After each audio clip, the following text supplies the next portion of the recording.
There we go. All right. Got a nice clean page in front of us. That should be nice, right?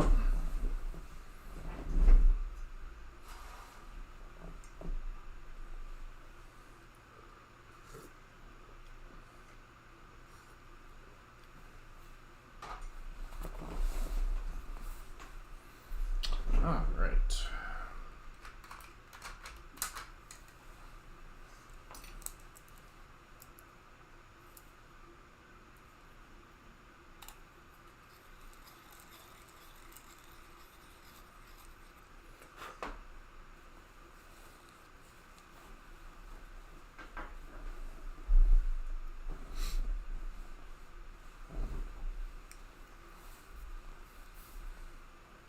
All right.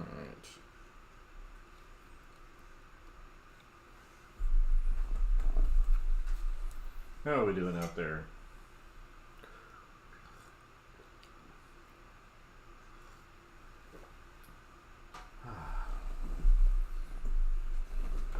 Need something warm.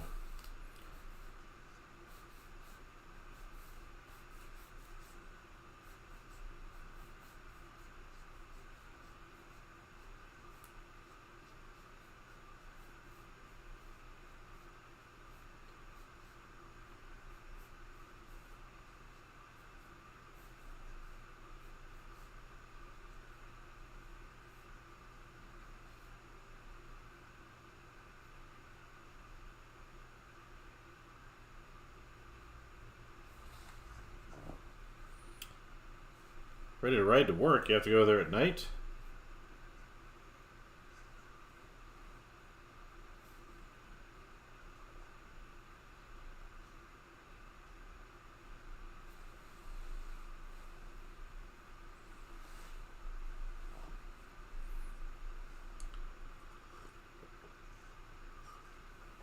Let's see. Actually, what might help me out is having these up.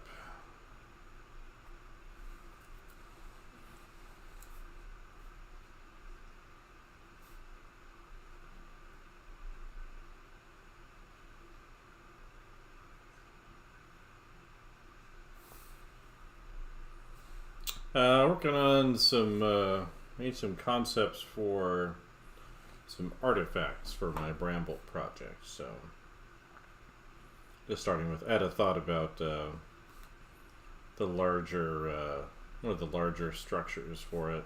The I call the what's the word? We've got totems and we have vaults. So this is a vault. Hello, Art Joy, over on the YouTube side. How's it going?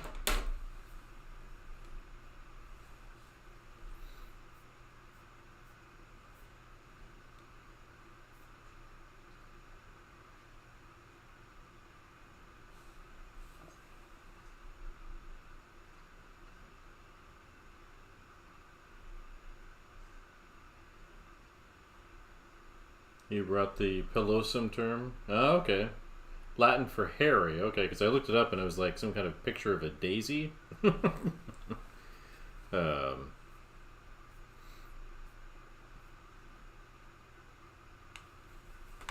So I was a little confused.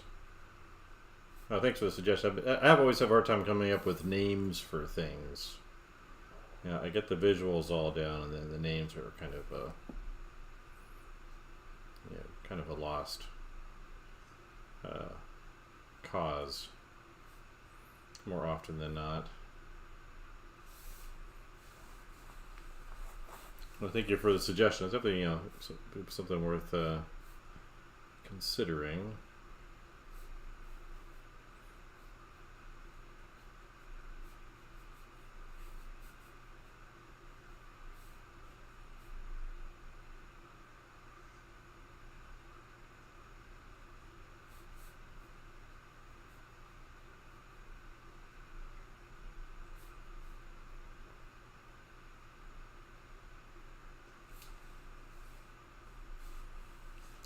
So, yeah, if you look at all my old email addresses and things, it's all just basically my name. while everybody else is, got some kind of fluffy bunny with a number following it.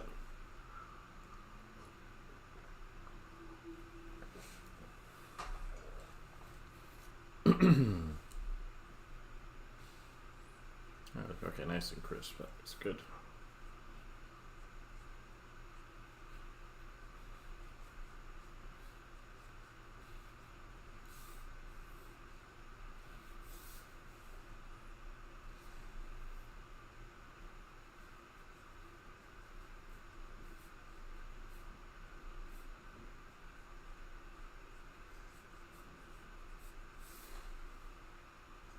Well, this is a vault. So the idea is for the little Bramble project I've been working on is humans have settled on this planet, and it kind of looks like a giant plant, basically, like a giant tangle of branches and twigs, except they're massive, and they just wrap around in a tight knot around this entire planet, and so humans sent a colony ship out here wanting to see what was up, and maybe it looked habitable. And they arrived, and all that they could find was, it was a very strange planet. It was livable, so they colonized it. And they found kind of evidence of an ancient civilization that's long since gone. And all that remains are like some small-ish artifacts and these giant these structures they call vaults and totems. And that's all that remains. And so their purpose and their culture and all that's kind of gone because they haven't been there for a very, very long time. And so that's kind of what the story's built around. And then I've kind of been developing a little story about it where a guide who takes a father and daughter out on a kind of a tour of some of them that are away from the human settlement. The humans have been there for a long time in the story, so several hundred years they've really settled in. Anyway, there's regions they're not supposed to go into on the planet because it's not safe, or at least that's what they're told. It probably isn't safe, right? There's different life forms and predators and all kinds of dangerous potential situations out there. And then, but there's guides that'll take people out illegally to these regions. And so this guide is taking this father and daughter out to check out some of these sites that they want to see. And they run into some problems, let us say, while out there.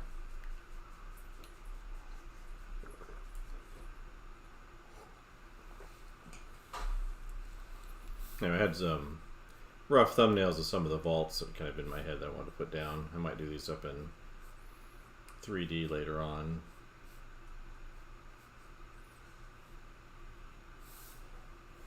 So, but I'm thinking about doing like a graphic novel based off of that story. I've never done one before, so I've been prepping, originally just doing this portfolio project for myself and having some kind of structure for it. It kind of helps to have something. It seemed unique, and maybe I think one of the things humans have found is that certain types of the plants that they've discovered kind of contain some kind of mineral or substance within them. I haven't decided what to call it yet. That allows them to utilize it for technology. And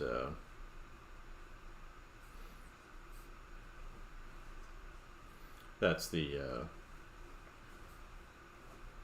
kind of one of the evidence of the past civilization is how that's possible. But had some thoughts on some of these larger vaults that I've been thinking about.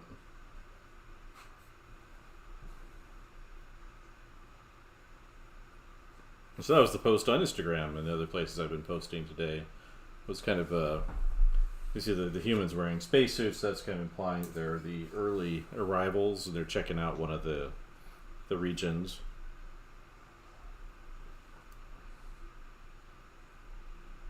Okay.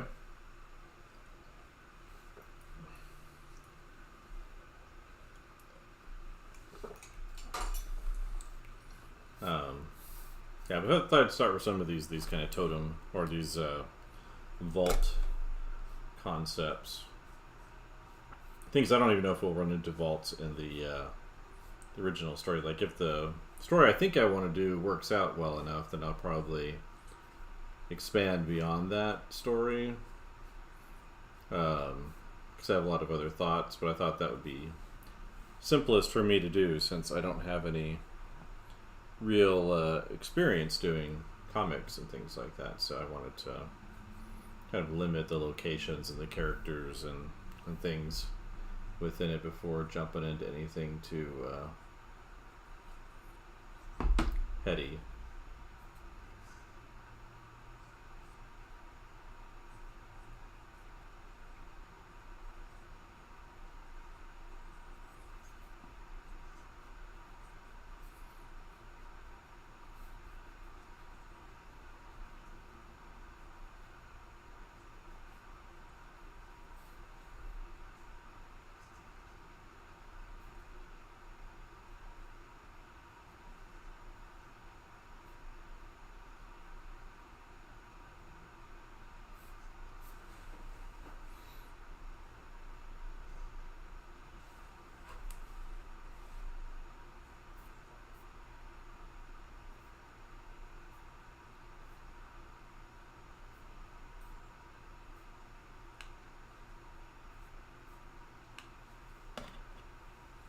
Well, I usually draw with both, so I like to kind of start with the red, and then kind of shift over to the blue on top of it, and you'll see that kind of in a lot of my drawings. But I like the red too. I kind of like the inherent energy it contains. I guess I don't know if the proper word for that would be.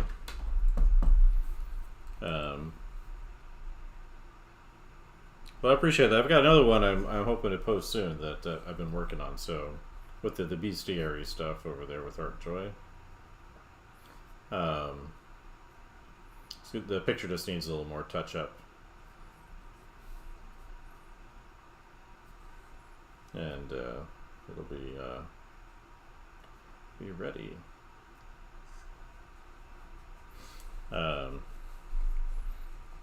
keep thinking to call them maybe like a trash can monster or something because they're got a particular kind of shape to them, but got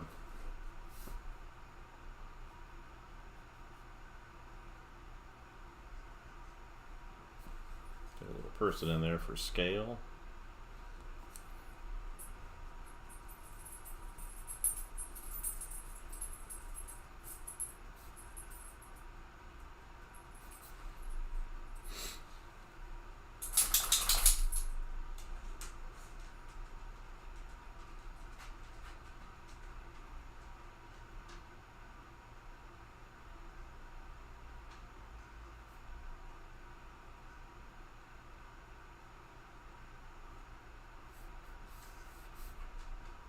Hello, Bosch. I do think I gave a good name to my dog. Not Bosch. Down here on the floor. Got a bed under the table. She's half lying in, of course. This is why I lay all the way inside your bed and you can lie partially on it.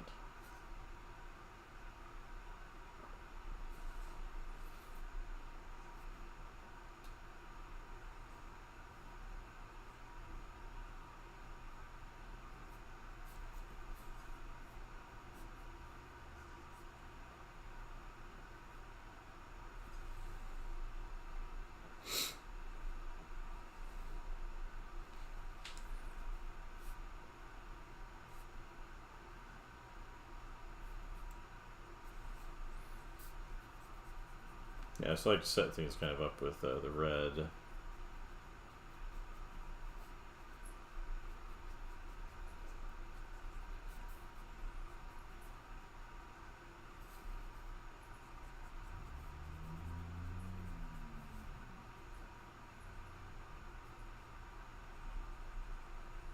And then bring in the blue. So I wish I'd bought a smaller blue lead. I actually have one on order. It'll be here this weekend, but this is 0.7. I kind of wish I'd gone with 0.5. So I've got a bunch of this, but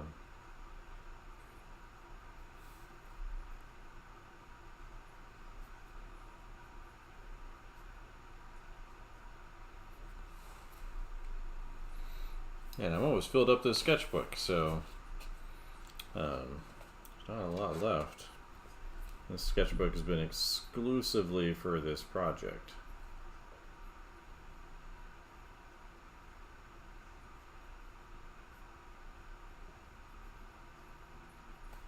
So that's kind of fun. Almost completely filled it up. So I can like use it for like the turning of the shadows or to fill in certain kinds of shadows, like ambient occlusion ones.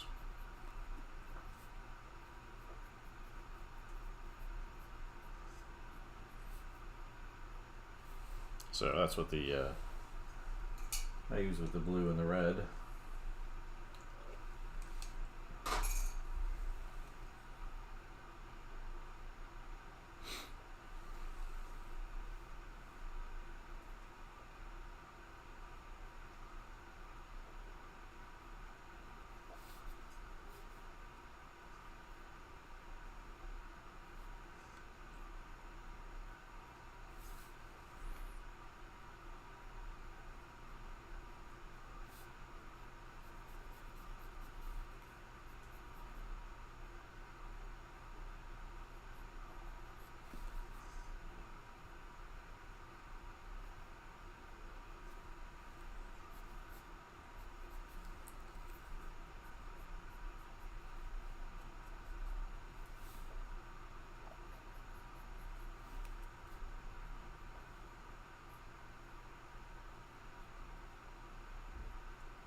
And you come up with a new concept image for the planet, because I came up with one, I don't know, a year and a half-ish ago, a little bit less than that, and well, I like it. It doesn't quite work. It's kind of looks like a giant bush. It's like a little bit of roots on the bottom and a big bush on top with branches in between, forming the globe together. I really think of it being more of like a tangled ball rather than that.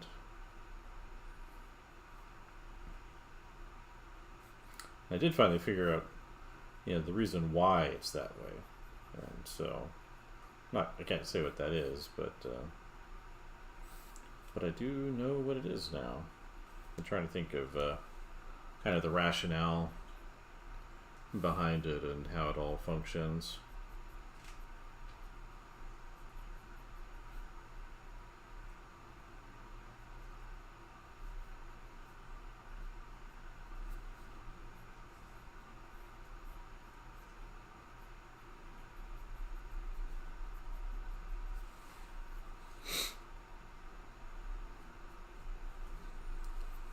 So that kind of adds to the depth of the story as well.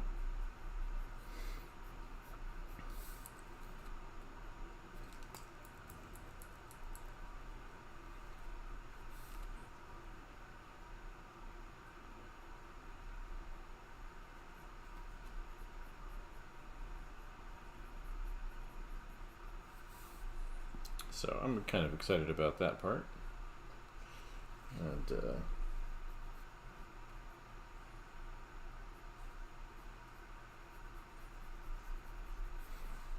kind of makes it all, at least to certain degree, makes sense. And the more that I can kind of get it to work in my head, to have like a real kind of rationale for it, the more kind of clearly I can see it, rather than just kind of tossing it in there and hoping it kind of works.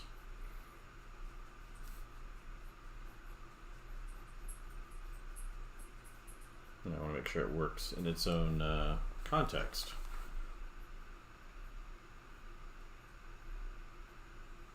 And if it does that, then it kind of makes it easier for me to explore things out. How's my Bosch doing down there, huh?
Alright, we got some vaults.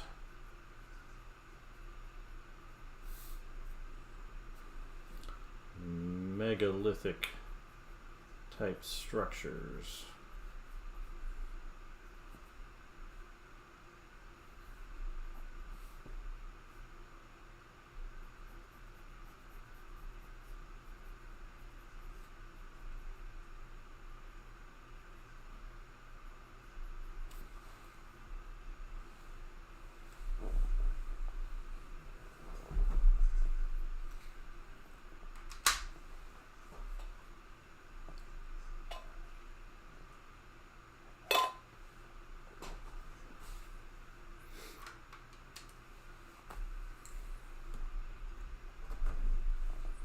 Alright, let's see. We want some kind of artifacts. So these would be the size of a doorway or small pottery thing, scale wise.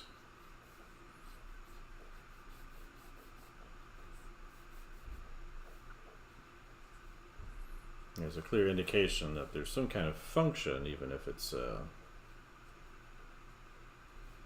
completely vague as to what that might be.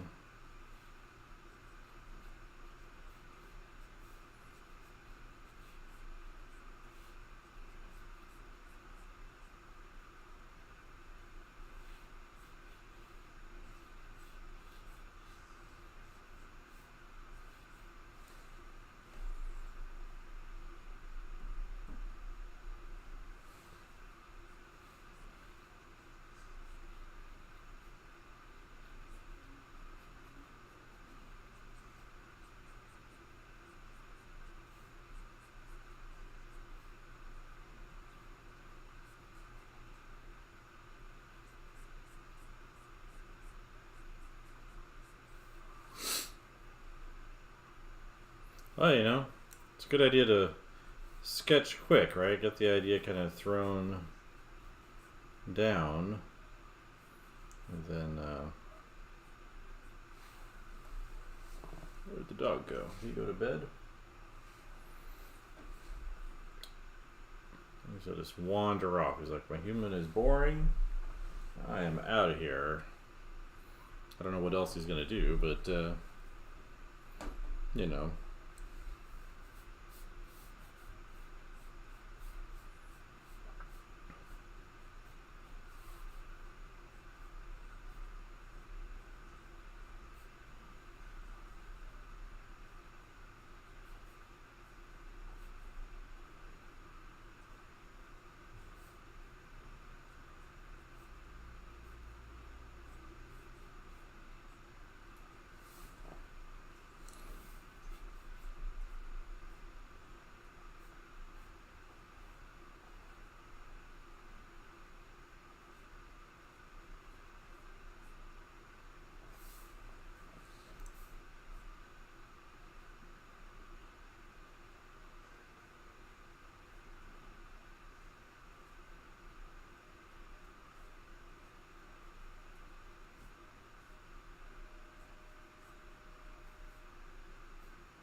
So yeah, so I just thought it would be a good idea to design some of this stuff today.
Good evening, everybody coming in. Appreciate it.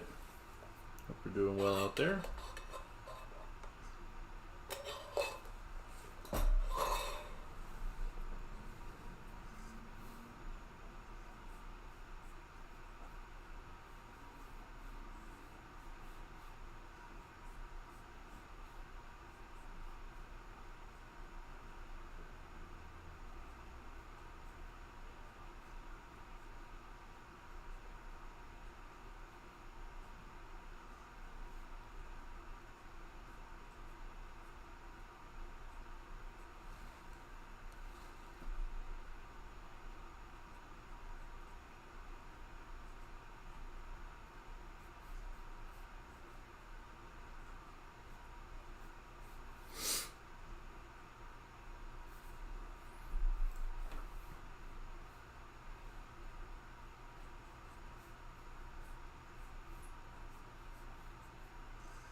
Good evening, everybody popping in.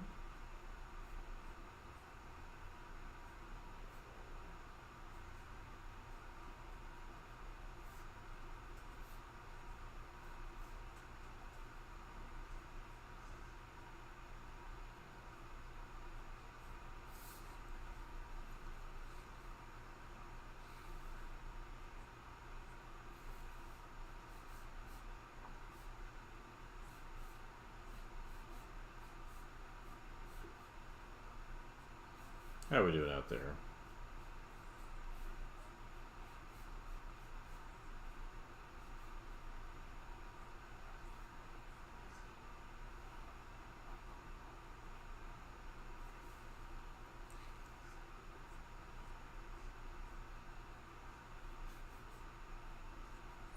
And if I finish off this page, these are fairly abstract, so makes them somewhat easier to work with, but this gets done pretty quick, then I think I'll shift over to designing some ships or something. I do need a ship.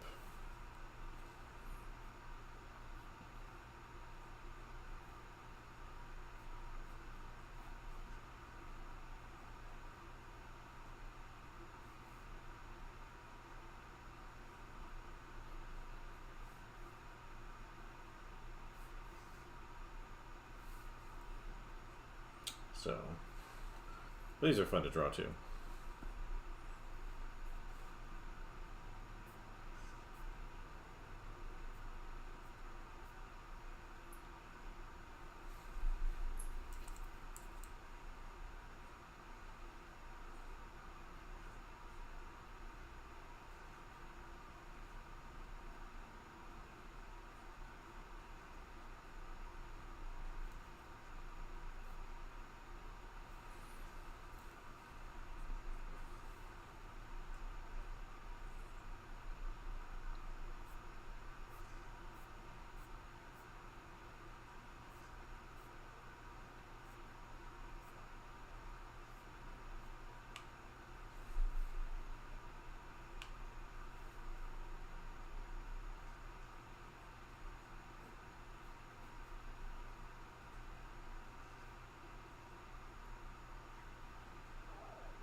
Good evening.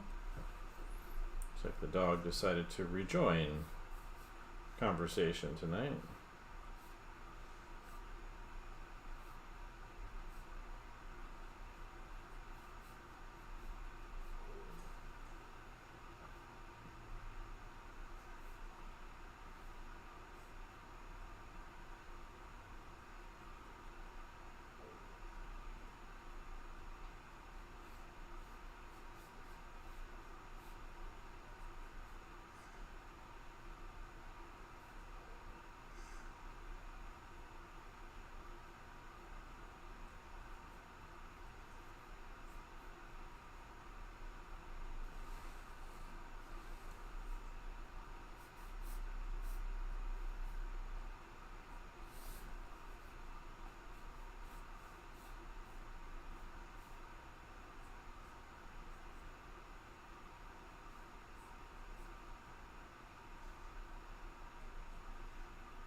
Oh yeah.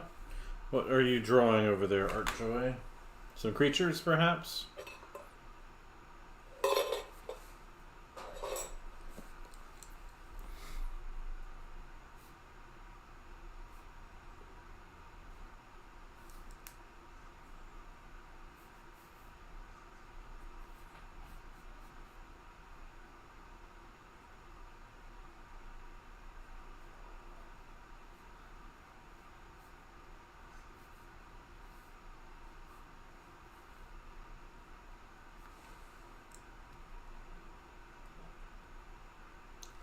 Standing figures, huh?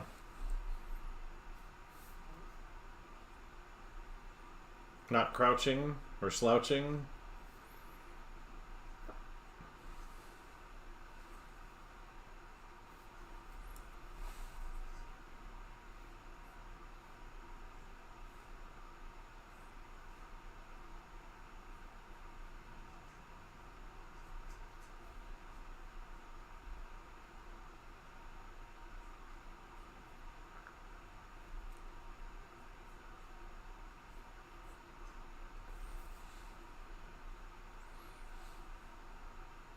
And I'm trying to design artifacts that feel like they have a purpose, but are definitely not human.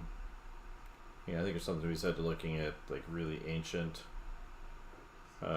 human artifacts to a certain degree, because it can kind of help you see the kind of the symbolic world that they lived in.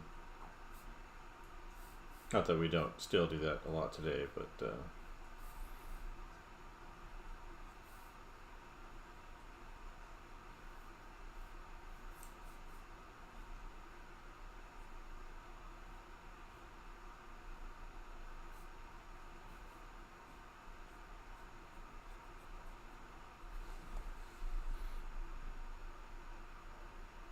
oh, yeah, it's important to practice everything, right? Get the full figures in, along with the portraits and hands and all that. Requires constant vigilance. It's not at all like riding a bicycle, for whatever reason.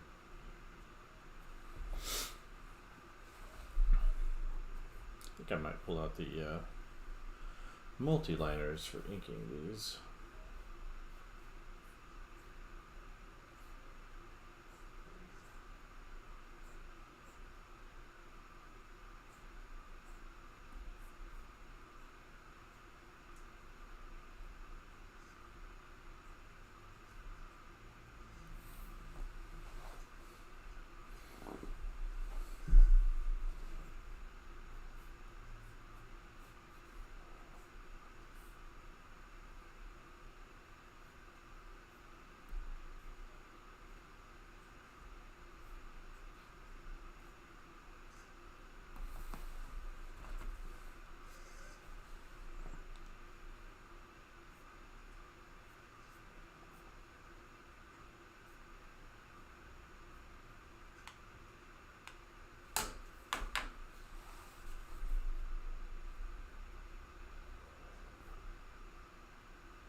It's like a while ago I saved them somewhere, I think. Saw some images of walking stick bugs and their eggs. And I thought those looked tremendously interesting as a potential kind of reference source.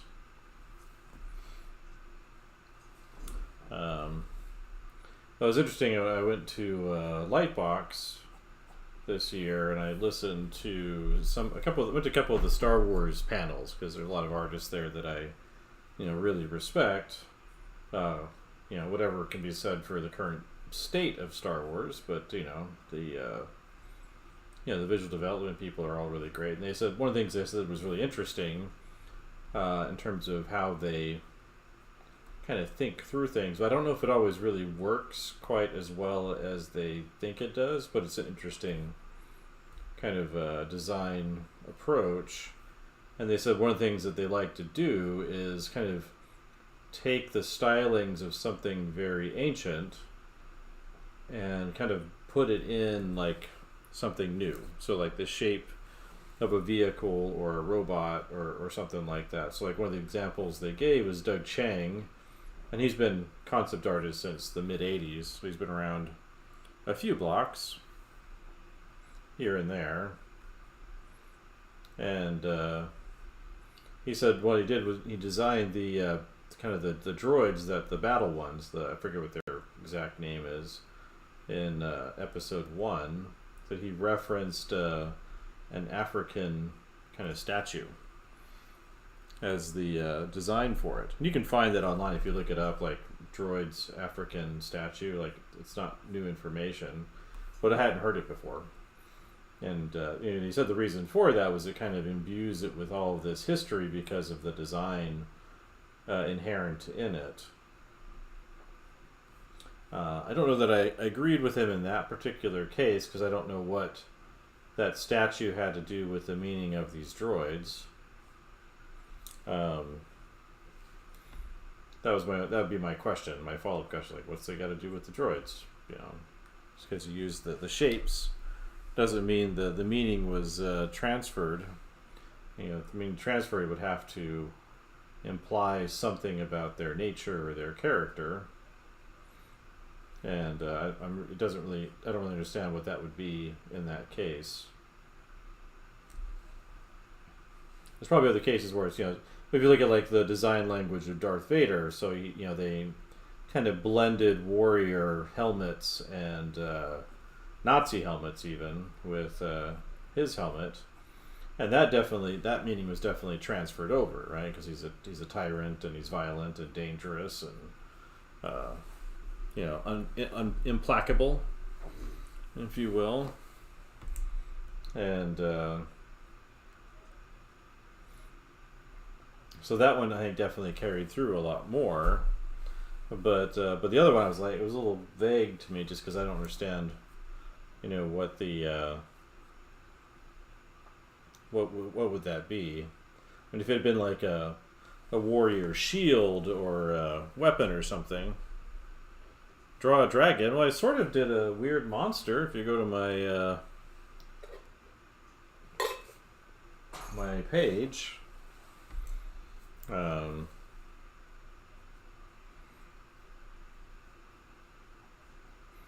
but so there's definitely examples where that kind of design approach really, really works really well. Well, you can always draw a Trogdor, right? You draw an S and then you draw a more different S, and you get a Trogdor.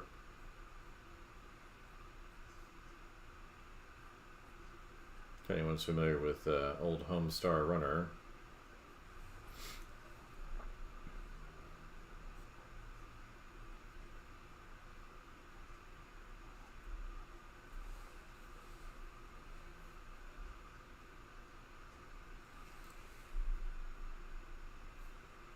So, but yeah, that was a kind of interesting kind of thought. They had some other, really, I think, helpful thoughts as well back at those discussions.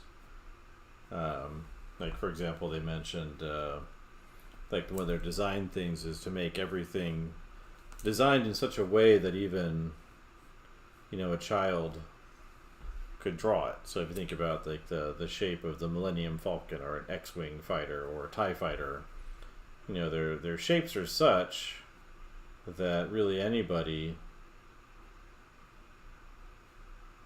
can draw like the simple version of it. You know, like a TIE fighter is just a ball with a couple of straight lines or squares depending on the angle you're looking at it.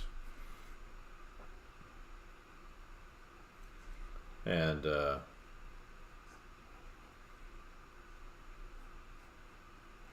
or, you know, the Millennium Falcon's a circle with a couple of triangles and an egg on the side. You know, it makes it very easy for anyone to grasp, to grok, to use the Heinlein term.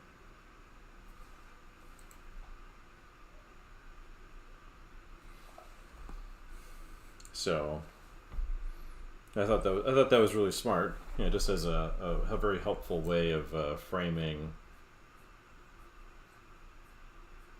you know, your design approaches to things to make things really clear and memorable. I think that's true of a lot of very popular, iconic designs. You know, there's something about them that makes them kind of inherently accessible.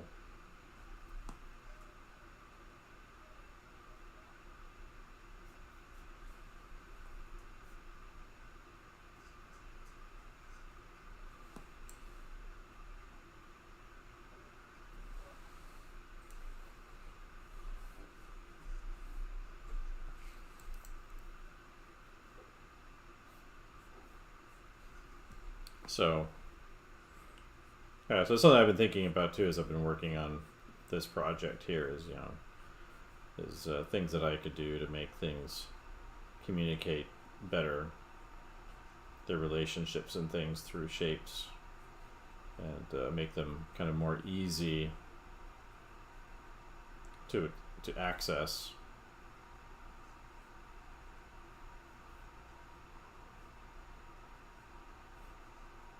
While also making sure it feels, you know, very alien and unfamiliar all at the same time.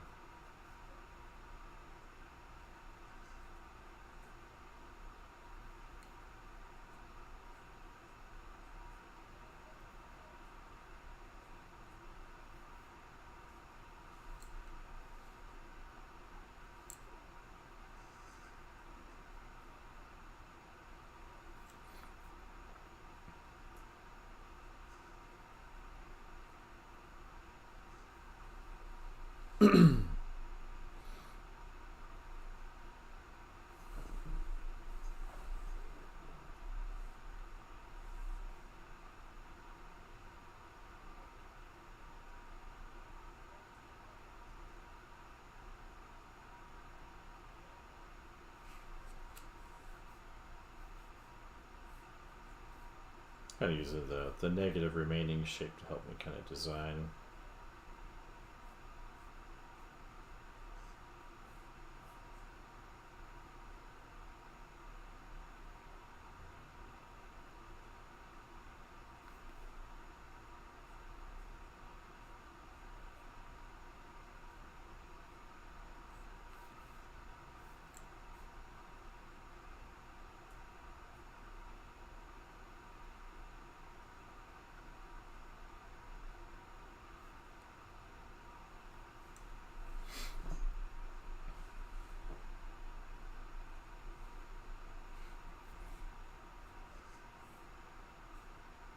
Let's fill this page up.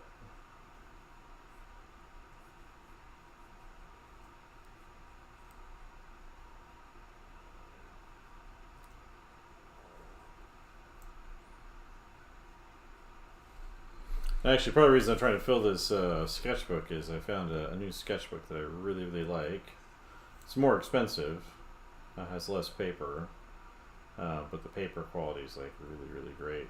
This has been good for, like, you know, a lot of these sketches here, but that one I'll be able to do watercolor and some other things, some gouache, which would be nice for some of the exploration I want to do.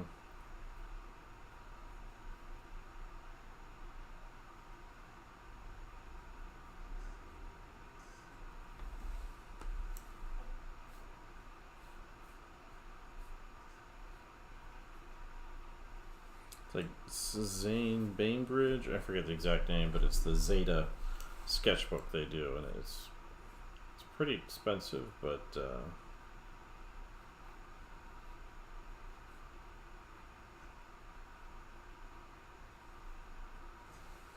it's very nice. All right, let's get the. I think we're gonna do the fine liners on here. I wanted to give this one a try. This is a gift from the art supply shop.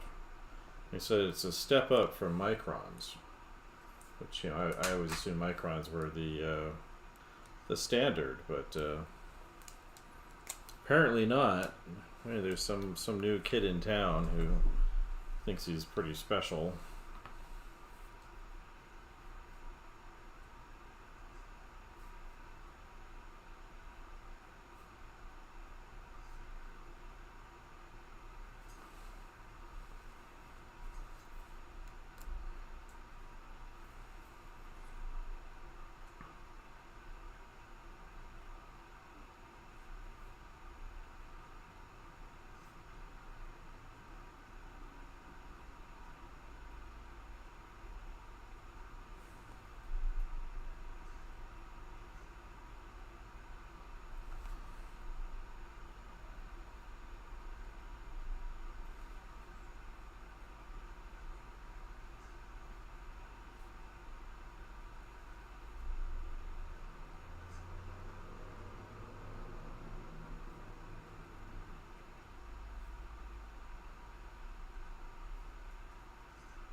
Oh, and also there's apparently a new Father John Misty album out, so that's good news.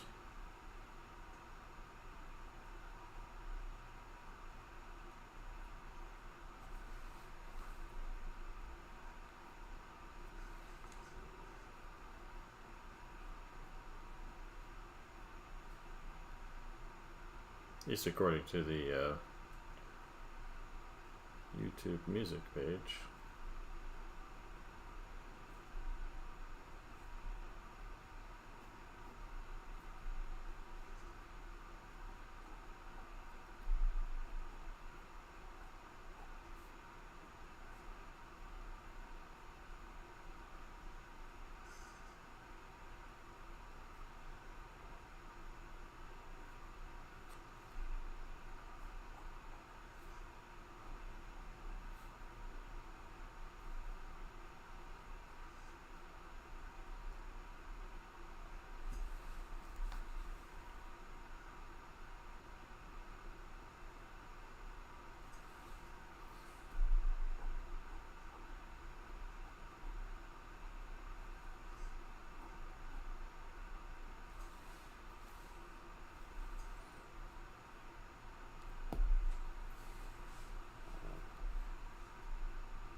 Let's try that black liner, huh?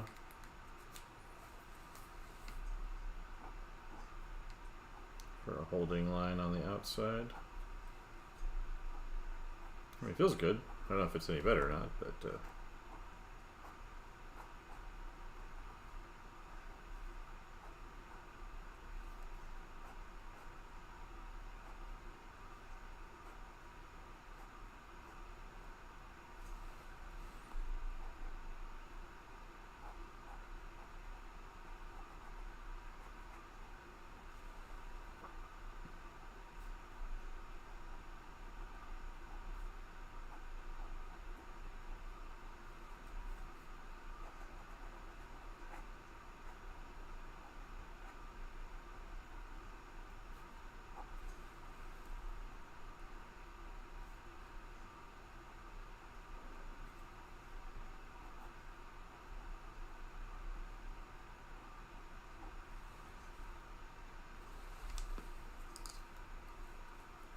seems okay.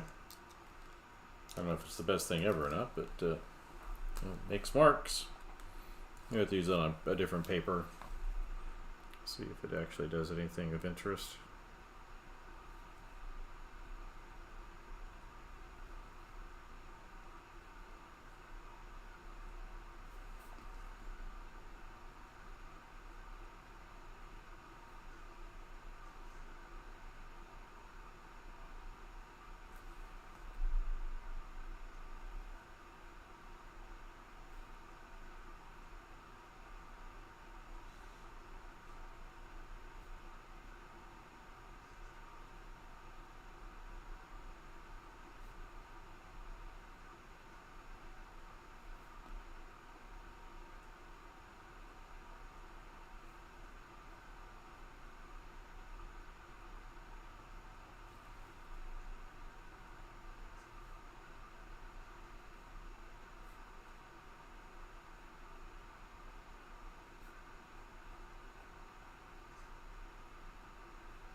Good evening.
Interesting. potential, right?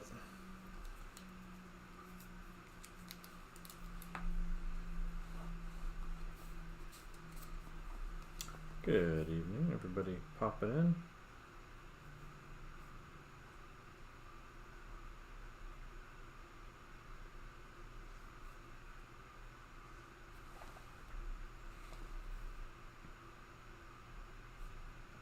Just sketching out some potential artifacts for the Bramble project.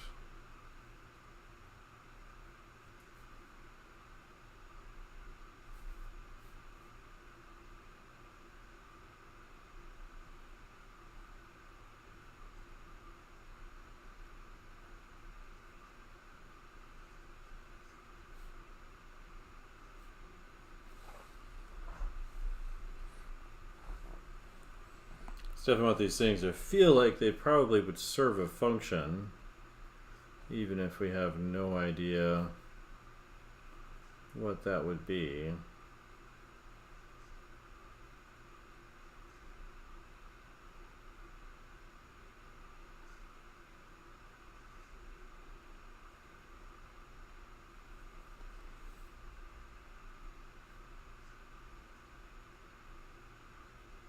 Trying to imagine, finding artifacts from, say, a pre-human civilization.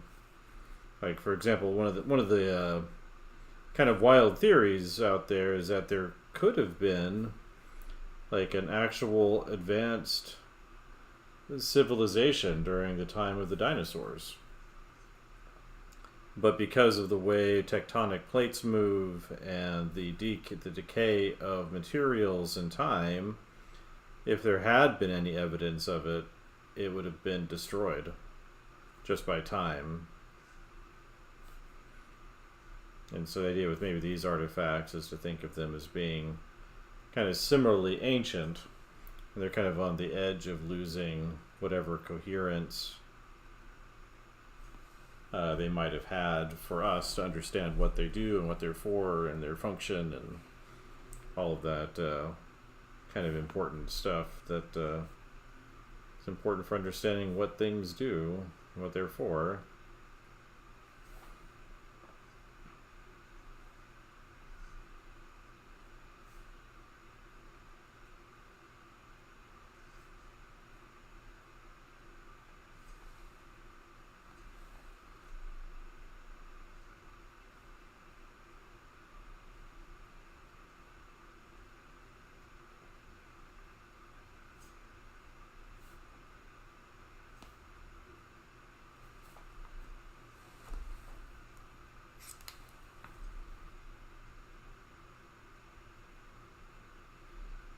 One of the things that's kind of one of my pet peeves with a lot of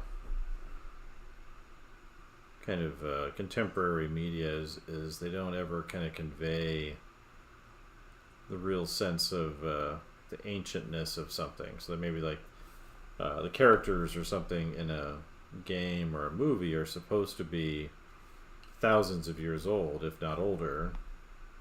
And they all just seem like regular people rather than people that have, or creatures that have lived, so far beyond our conceivable span of time that, they should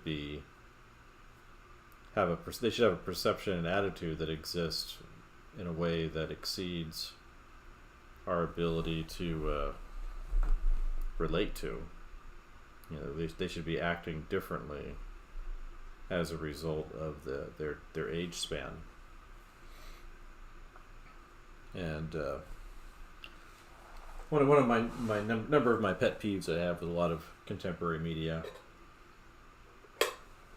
is an apparent lack of an ability to empathize and imagine what things are like for creatures or people or places that are not like themselves.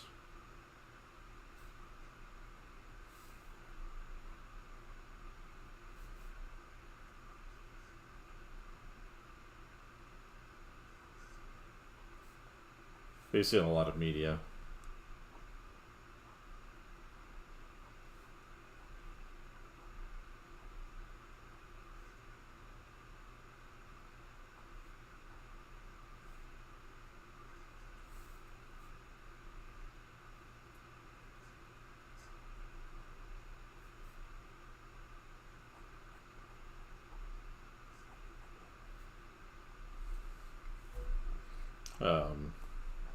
And so I'm trying to aim for that sense in this project. And what, I think to make things feel really alien.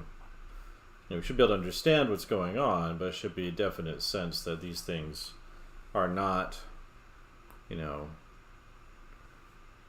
not following the same lines of evolution that humans have.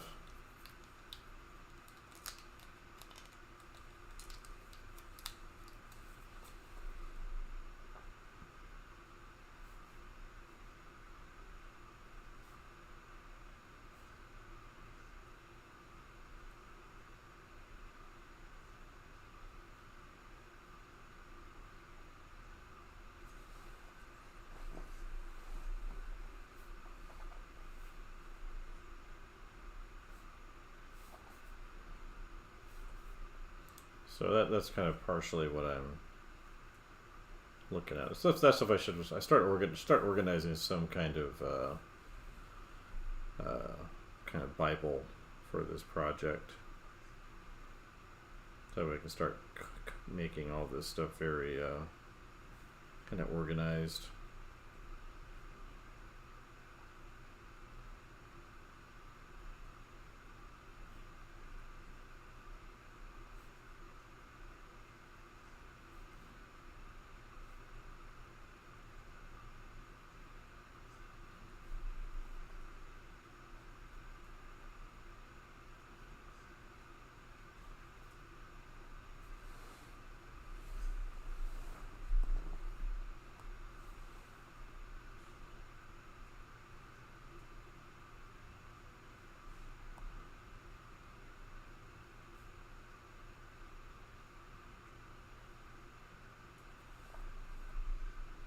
So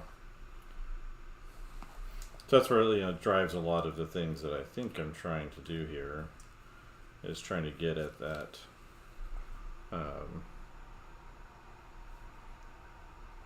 somewhat ineffable quality.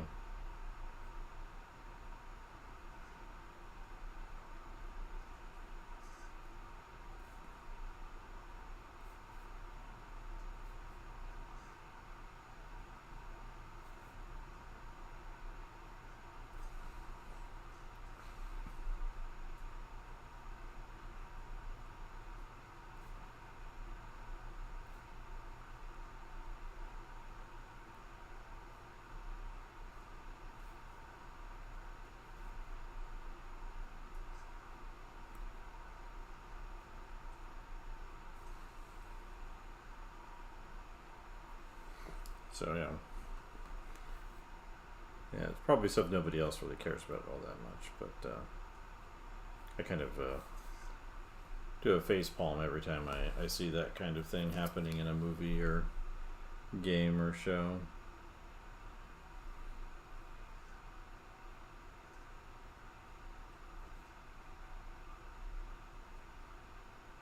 And I understand the argument that it's harder to kind of convey that to an audience, but I think that's kind of the responsibility of the artist, is to get some depth of understanding and empathy in order to convey that kind of thing to somebody.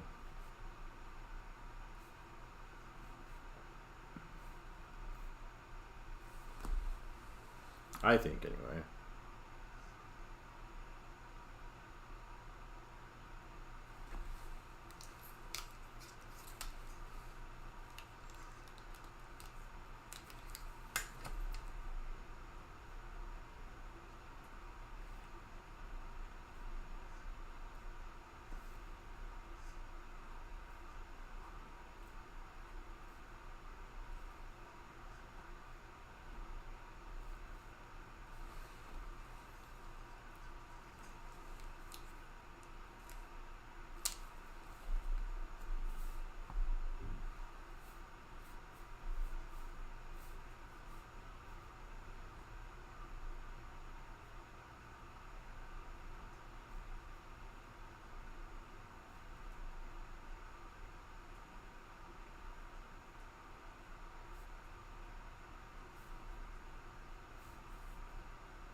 Which reminds me, I should look up. Took some photographs of minerals at the Museum of Natural History, the Smithsonian in DC a few weeks ago that I thought would be helpful with this project.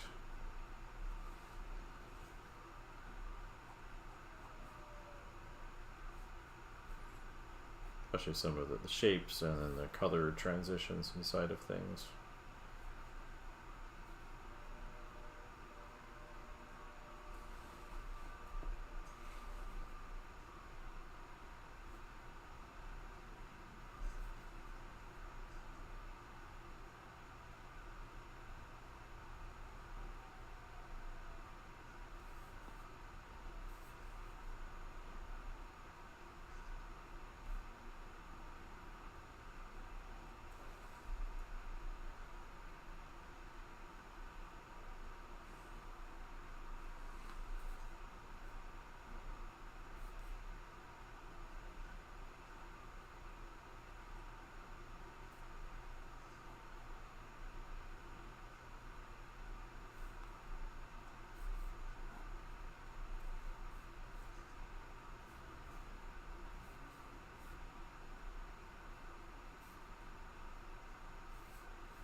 Throw that lid across the floor.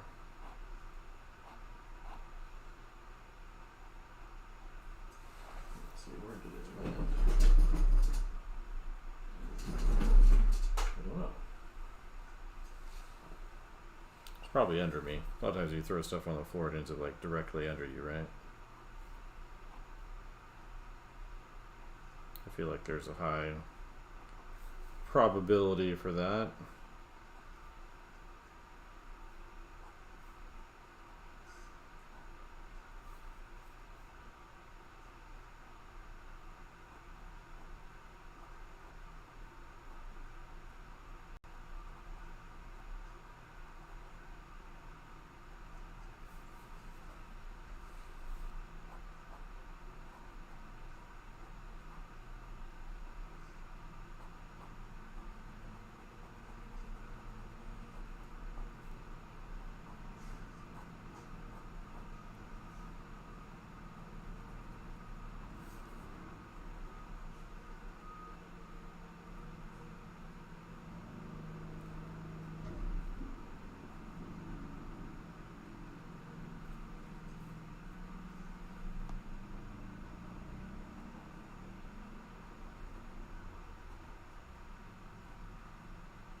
Good evening.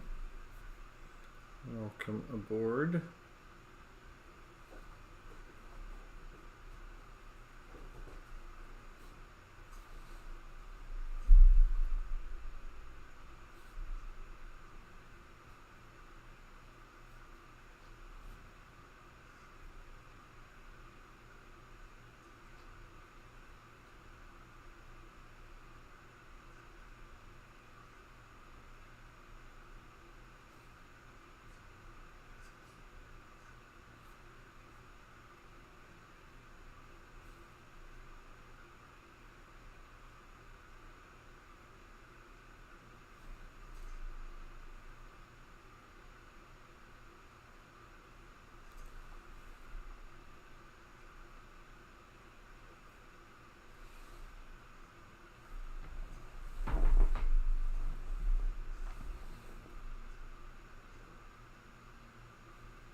Good evening, everybody popping in.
Good evening.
Cranking along, right? It's nice to fill up a page.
Hello, Argentina. Hola.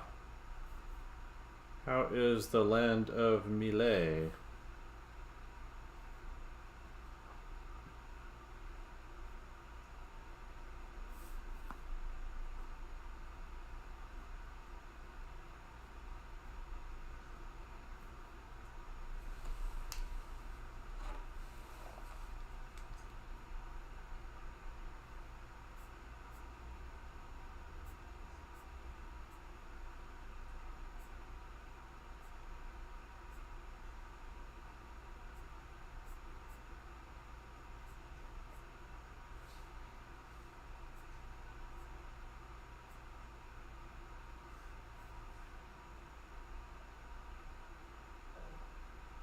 I live in Richmond, Virginia.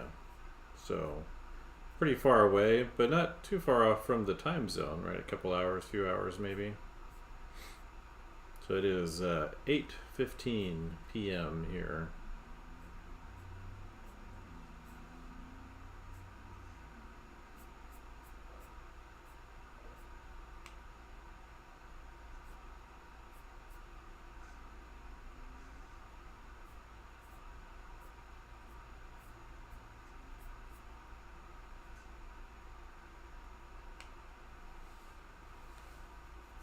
Yeah, so a couple hours later. Not too bad, right?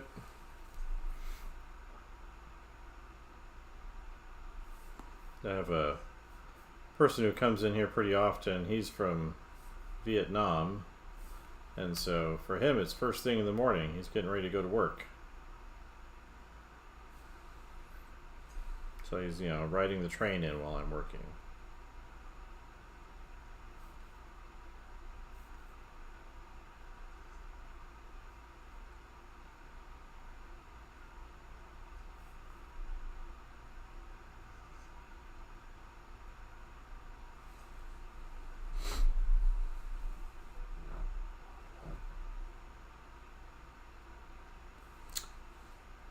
What am I drawing? So I have been working on a concept drawing portfolio refresh, designing a world building project I call Bramble.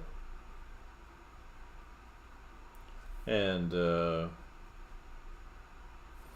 so one of the kind of the big story here, and I've explained this to other people. Hopefully, no one that's heard it's already still listening. But basically, humans have settled on this planet, and it kind of looks like a giant tangle of plants, like massive, giant branches that that could fit cities on top of them, wrap around this planet like a bramble, a tangle of plants. And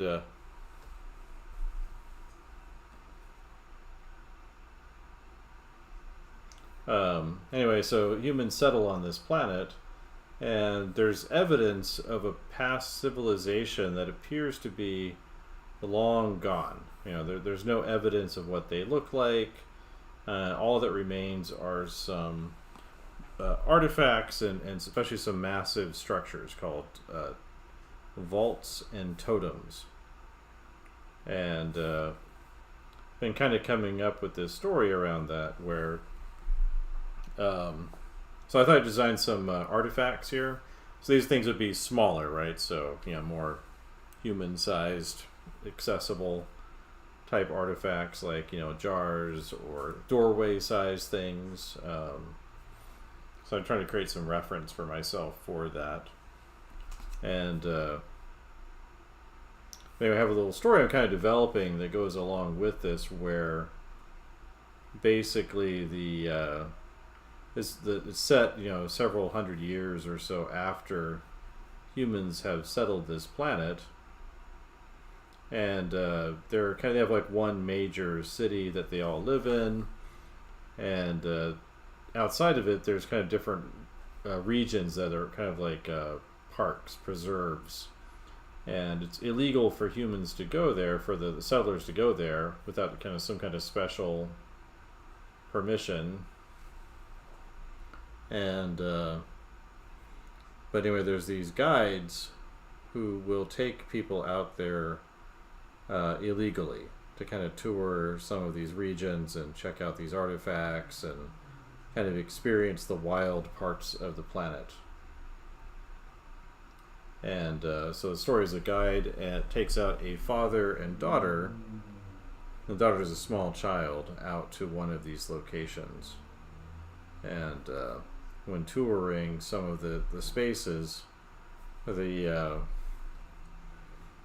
guide starts having strange visions, and the child also gets separated from the group. And everyone there, including the child, all have their own agendas or secrets that kind of get revealed as the story progresses. So I've got a written general script for it that I need to update. And so I thought about doing maybe a graphic novel or something based off of that. And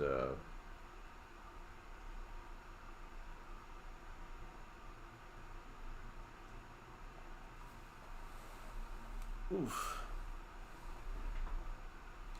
So yeah, so this is just like a page of artifacts, things that could be found, and the idea behind them is I definitely want them to not feel human.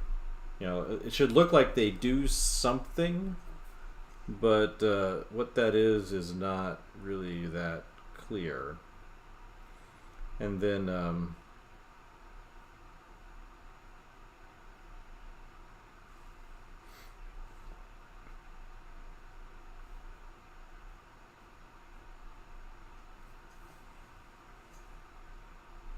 yeah, so that's my idea.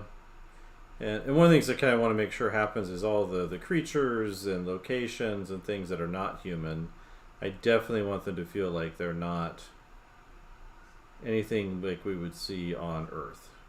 You know, they definitely have a unique look and style and act differently to a certain degree. Predators are going to predate, but but maybe part of what they do is different than what they would do. You know, what a Earth-based creature would do. And as I explained, to other people in here earlier, I kind of have these design pet peeves that I see a lot in popular media. So one of them is, the aliens are just like us, or the AI robots are just like us. We saw that with maybe I think the movie The Creator, which I kind of want to see. I think it's coming to HBO Max just for the visuals. I want to see it. And it was filmed with a very cheap camera too, which is interesting. Like a camera that costs around $3,000, which is pretty unusual for film.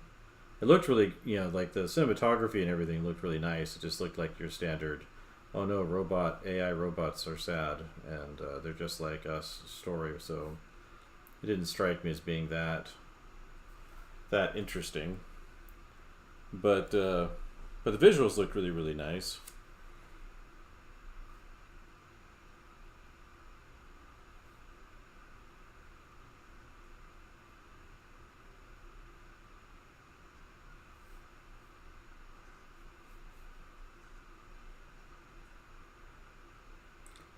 But that's kind of the basis of my story. So I've been working on developing this concept for a while, and it didn't quite have that solid of an approach until the last 6 or 7 months. But I've got a bunch of images on my Instagram, the Rainland Studios one, that have all of that on there.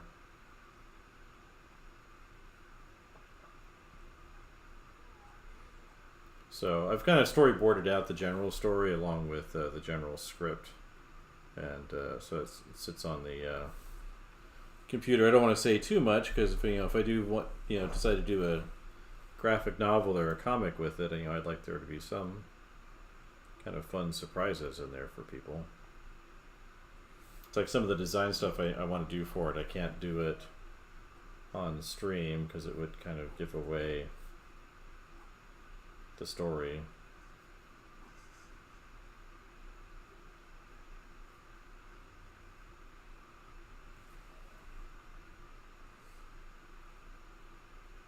Yep, have a good Have I seen Love, Death, and Robots? Yes.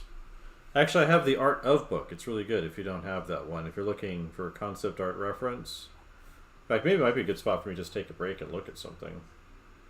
But the Art of book has the first 3 seasons worth of concept art and production notes and things.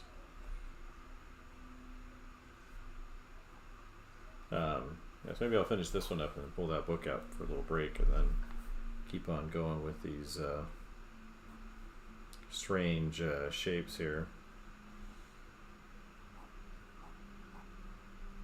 Yeah, so Bramble's kind of the working title of my project, or Bramble World, or Lords of Bramble. I did find out there was a comic book called Bramble, so I don't think I can use that direct name, but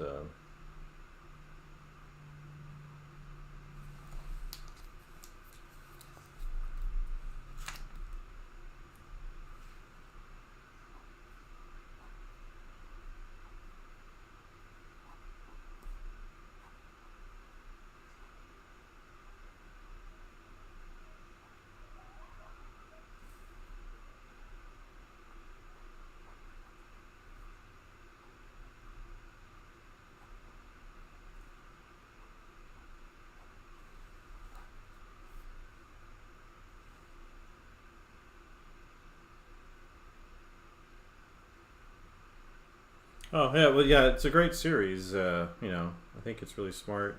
I noticed that Amazon is kind of doing their own. It's like a video game based anthology series. That's what those series are called when it's kind of like a bunch of different stories and different people making it. Anthologies.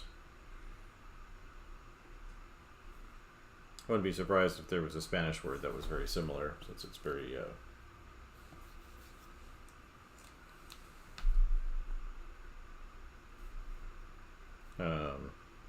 for that.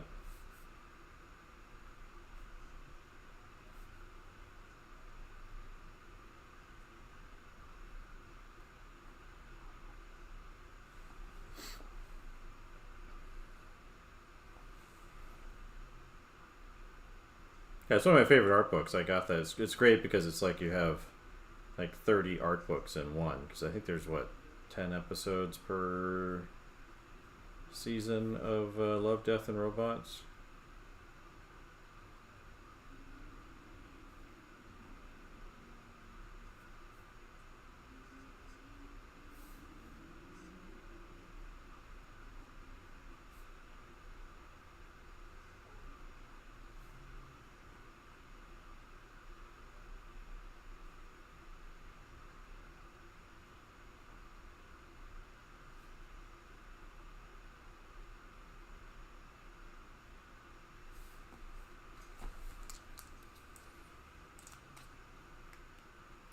No, don't hesitate to ask any questions if I say something you don't understand.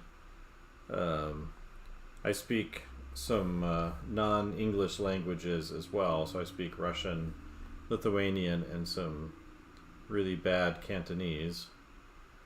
Um, I'm an American, but born in California, but I have some overseas experience, and um, so it doesn't bother me to slow down or repeat things or ask questions or have questions asked.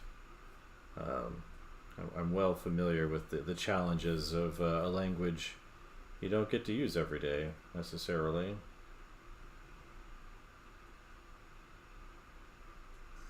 Wouldn't mind learning Spanish someday. I learned a little bit when I visited Barcelona and Madrid a number of years ago, but I don't remember any of it now.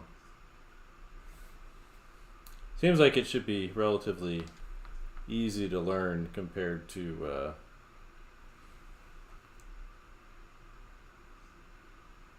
the Russian or Lithuanian or Cantonese.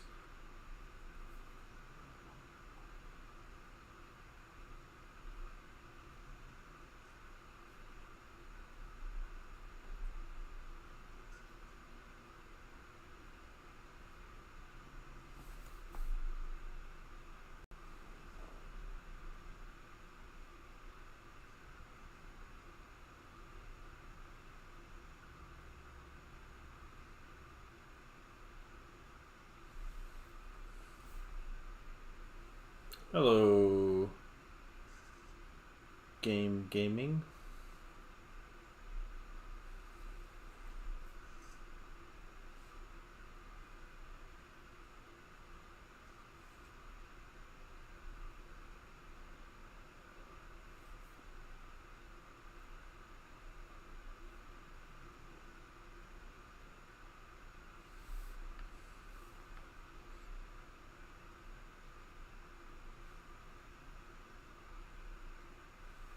So yeah, so that's kind of that's the nature of the project, and it's kind of helped doing it on stream because I've kind of had to explain what it is, and kind of in doing so, it's helped make it clearer to me, kind of how everything should work or things I should consider when working on it. Let me grab that book. If you haven't seen the art ed book for it, it's pretty fantastic. Let's see if maybe that pen tip is around here somewhere. Real quick. There it is. It did fall under my chair, as suspected. I'll set that down over there, and then Love, Death, and Robots should be. Yep, there it is.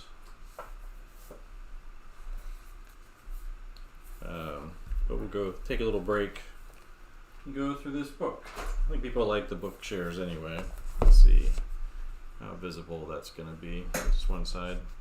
If I ever make any money off of live streaming, I'll get a lens that will let me cut back further to zoom out. Yeah, it's a great art of book, I think. I rather like it.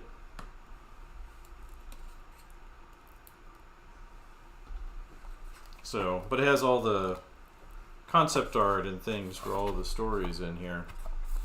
It's like, here's the first season, the giant body out on the edge. Here's the Ice Age story.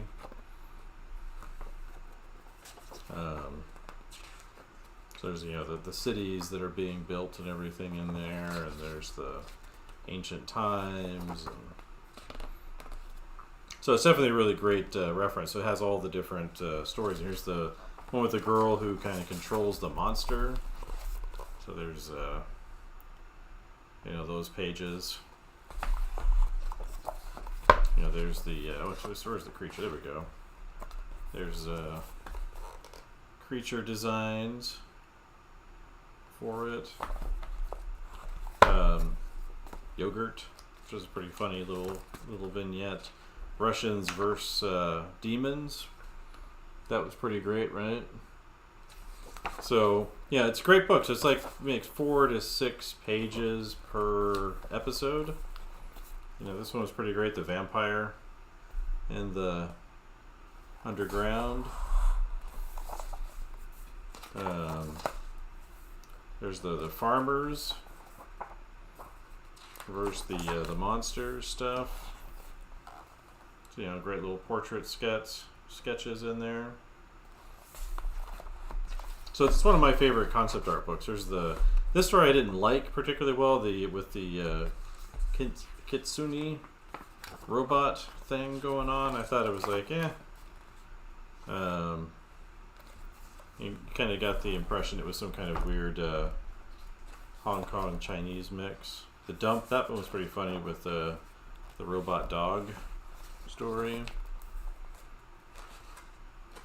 So anyway, yeah, it's a whole bunch of these. It's all the episodes from the first 3 seasons. There's Hitler getting killed in different ways.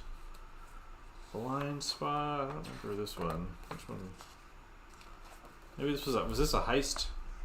I think this is a heist story, right? That one I don't remember exactly. But there's some nice little process things. Like here's some sketches of. There's like the color. Here's the lines. Here's the lines in color mixed together. I think it was a heist story. That's what I seem to recall. Seems familiar.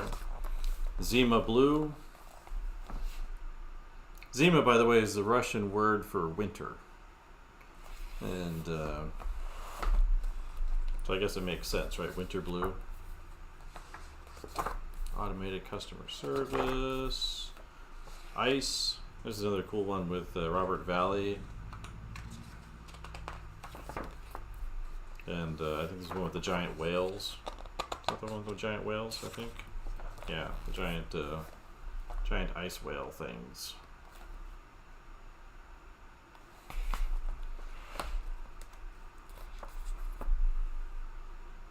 A huge space bug. Is that the one where like they're? Yeah, was that the first season? That one's in here.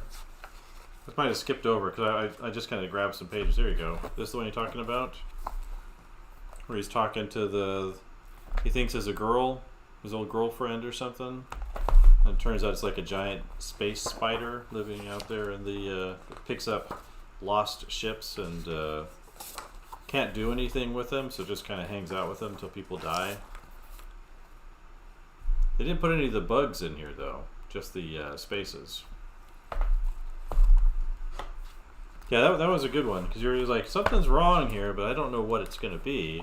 Just what's kind of nice about short stories like that is, here we go. There's the storyboards for it. The big bug over there. Yeah, so that was the first season one. That one was really good. Snow in the desert. This looks like your kind of standard sci-fi concept art here. I don't know if they credit. I haven't read any of this here. I don't know if they credit. I don't think they credit any of the artists' names in the concept art, which is interesting. But tall grass. I like this one. Apparently, this animation studio got shut down recently, which is a bummer because they've done episodes for Love, Death, and Robots. The stop motion one, or sort of stop motion one. This creature here. Life Hutch, I think this was the crash landing of the pilot.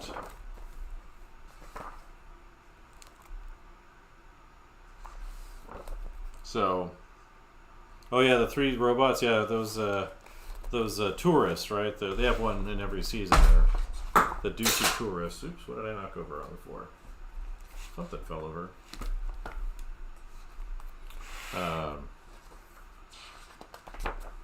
So that's there's season 3.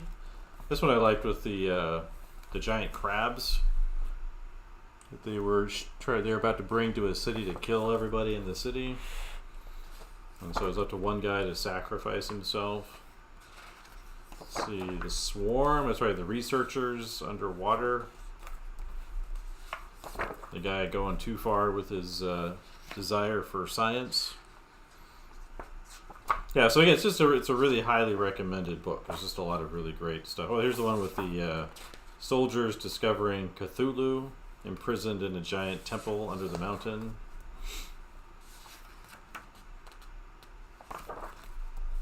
This one is nice. It had that very what's the word? What's the name of the artist? Mobius stylings going on in here.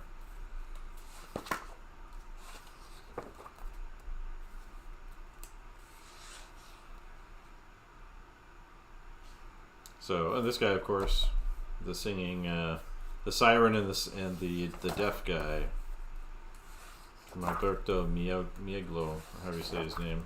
There's your robots being jerks. It turns out it was the cats, right? It's always the cats. They're very distracting. Yeah, it's been around for I think 2 or 3 years, maybe 2 years, something like that. I picked it up, I guess, 2 years ago, probably. The zombies, the little miniature world zombies. So, yeah, it's a great book. Looks just like that. It's got the Alberto Mielo cover on it. So it's definitely highly recommended. It's like if you're looking for a book that just has everything in it that you'd want for looking at different concept art approaches and styles and all of that, it's a really good one to have because it kind of shows the broad range of what's possible.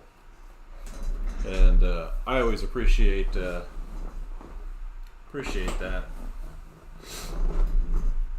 Oh, it's late there in Europe, huh?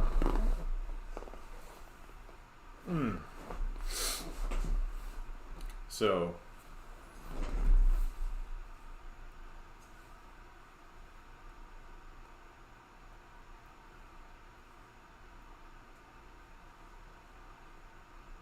yeah, so yeah, it's one of my favorite kind of art of books that I have. I've got a lot of them, but definitely really, really like that one.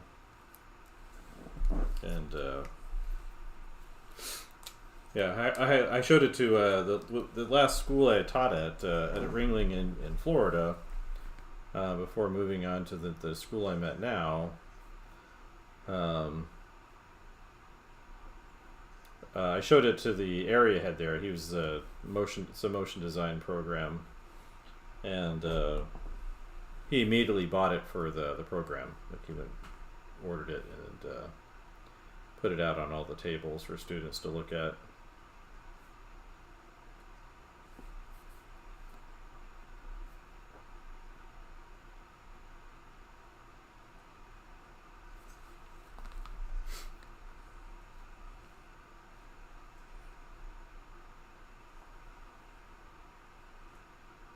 Oh yeah, I've been drawing for a very, very, very long time.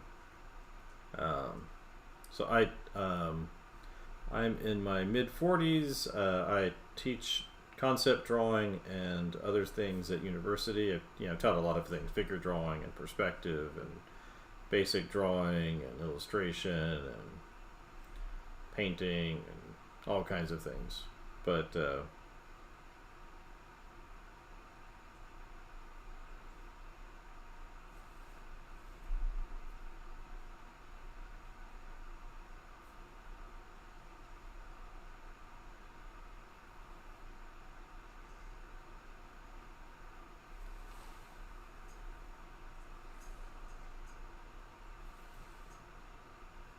yeah, so I don't mind cracking out the books here because I like to bring them to school. But I have a bachelor's in illustration and a master's in painting. That comes from New York Academy of Art, which is a great school.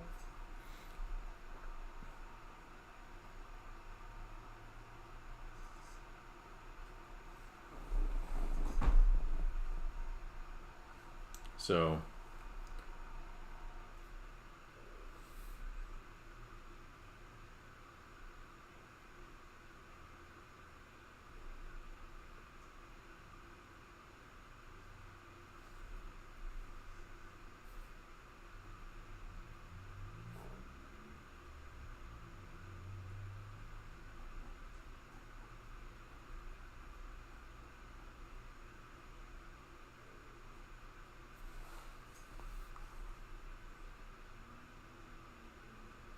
it depends on where you go. I mean, everything always has a price, right? So like the last school I taught at Ringley, I'm not sure what my current school costs. I should look it up. I know it's a lot cheaper. I don't know how much cheaper, but it's cheaper than the last one I was at. Um, but the last school I was at, it costs around 56,000 US dollars per year for tuition to get any of the degrees there. So I think that's really far too expensive, especially for illustration degree. Not that you can't do well as an illustrator, but it is more challenging, I think, than a lot of other kind of professionally oriented majors like, say, visual effects or animation or motion design. But at this school, I'm not sure what it costs.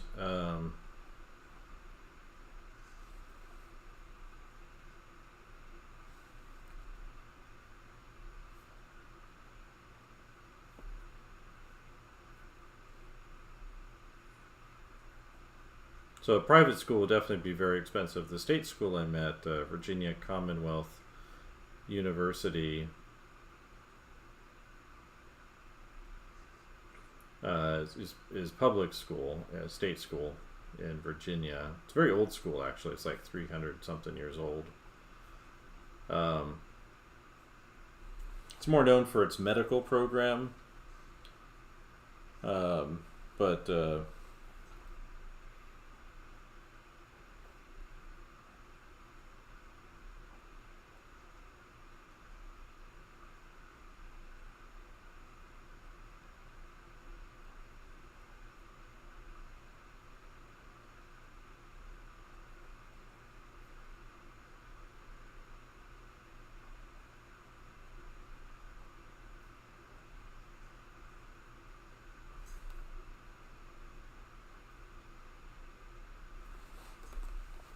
yeah. So,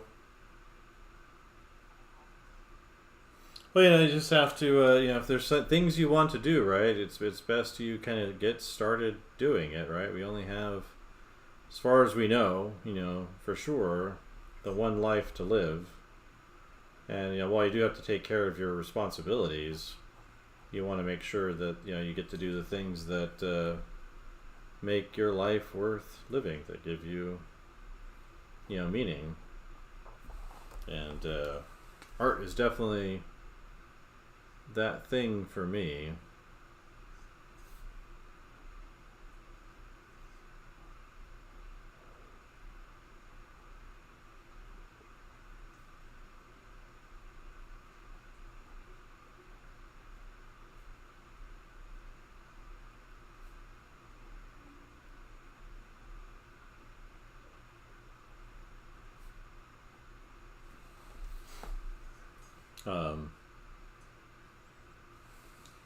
Yeah, if you're interested, I do have a teaching site. I've got the foundation, most of the foundation courses material I taught at the last school as courses on my teaching site. So if you're interested in that, it's myartprofessor.com. And I have mostly focused right now. It mostly focuses on perspective.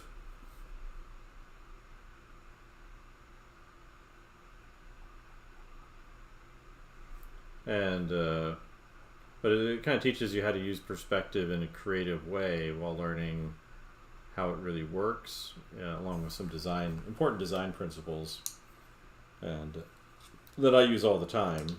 And something I was thinking about too is I've been working on the teaching site again. I haven't really worked on it very much in the last couple of years due to another project I've been focused on. And the other project is basically done now, so I don't have to invest the same amount of energy and time into it. And so I've been back working on that teaching site. But one of the things I was thinking about as I was looking through it was the last school. Some of the other professors would complain that my class was taking up too much of the students' homework time, which it shouldn't. It was designed so it takes up the appropriate amount. But students just really liked working on those projects. It's kind of a lot of what they were in school to learn for themselves was how to tell their own stories and make their own pictures. And even if their major doesn't necessarily focus on that, it's still something that they all really, really like doing. So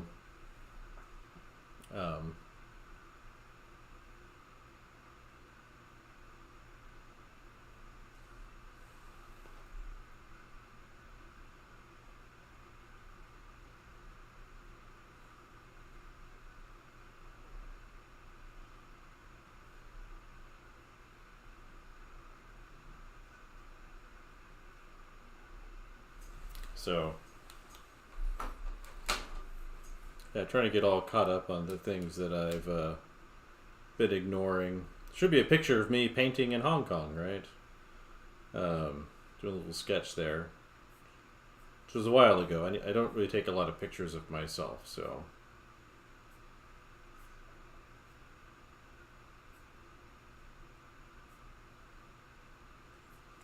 But I've been going through and updating the site so that way it does a better job of communicating what's there and what people can do with the information that I've put there.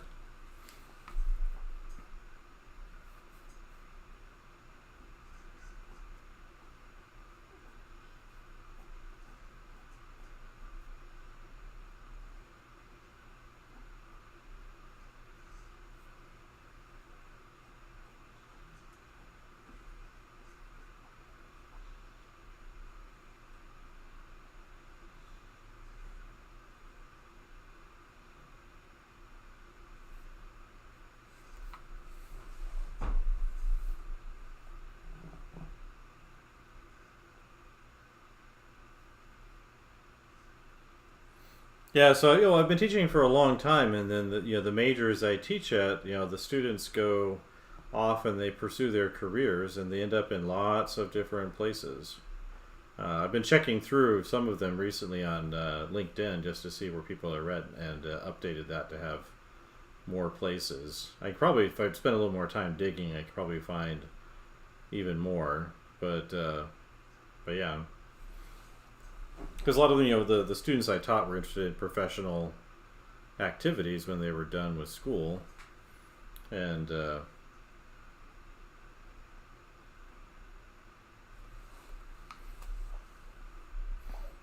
yeah, I've been going through and kind of making sure the site is always kind of updated to more current information.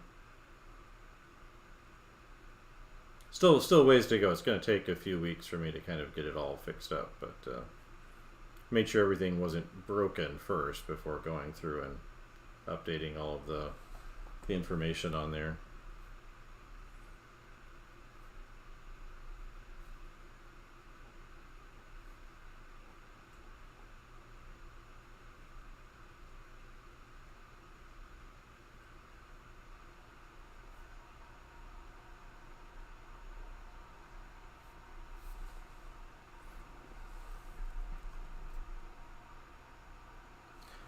Not necessarily. I always like the the statement that talent is another word for the love of a thing. And one of the things I've definitely seen for many years, because I started teaching 20 years ago, this year actually. It's 20 years since I started teaching. But one of the things I've seen is that talent is really just kind of a head start for the most part. I have seen people that completely have no ability at all, but usually that's not necessarily related to talent. But I have seen very what I would call very talented people just not do very much, and I've seen people that were, I thought, not all that great, go on to succeed very well, just because they were willing to go in and put in the time to really figure things out for themselves, and seek out the resources and the activities and the things that they needed in order to get really good at something.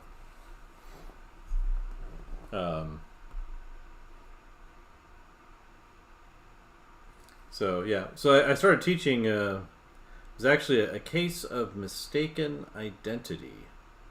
So at the university I was at for my undergrad doing illustration,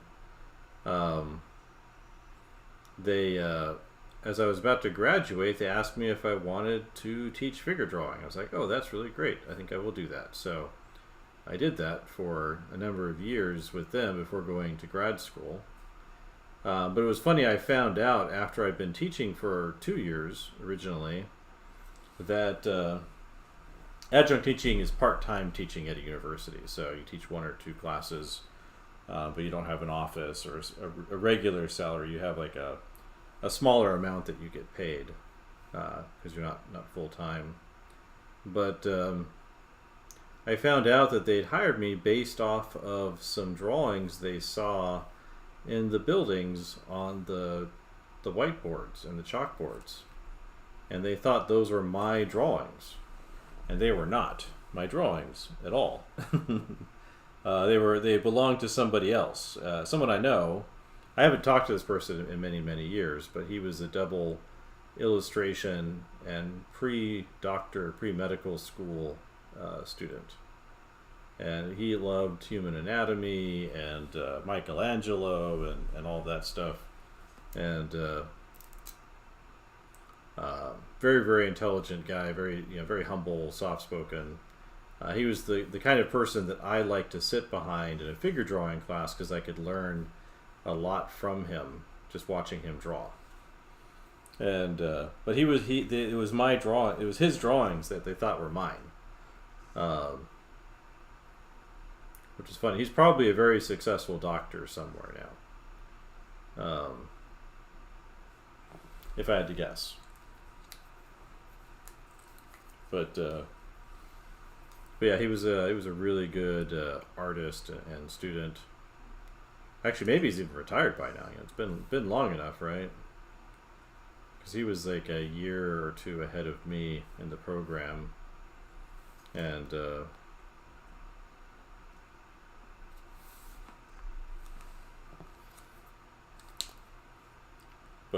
So it was because of his drawings I got hired, but they didn't fire me when I told them, no, that wasn't me. And they never asked. So it's not like I tricked them. I didn't know. But they liked what I was doing, so they kept me around.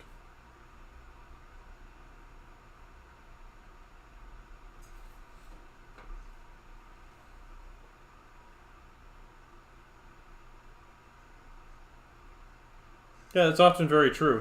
The people who want to be good at something usually means that they're not, right? And so they have to kind of work a little harder. And I was definitely already very good at some things, but I definitely had to learn a lot. And I was blind enough to the areas where I was weak that I was just willing to work really hard rather than understanding that maybe I wasn't the best.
I draw in color. I draw in black and white. I use oil paint. I use gouache. I use watercolor. I use the computer.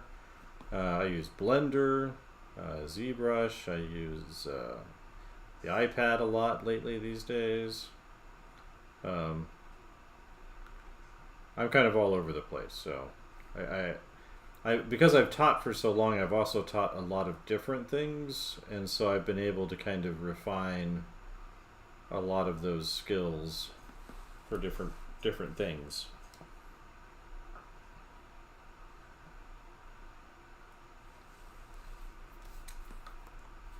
So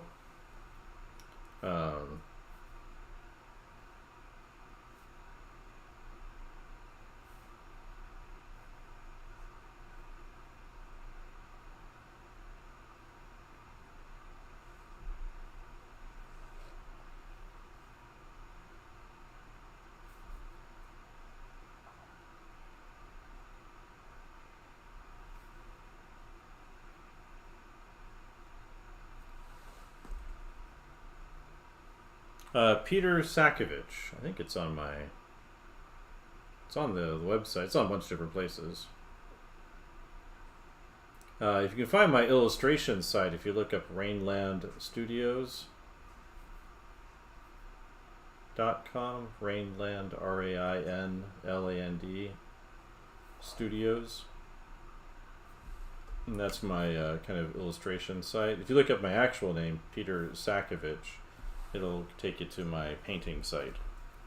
Hello, Martin.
Yep, have a good night.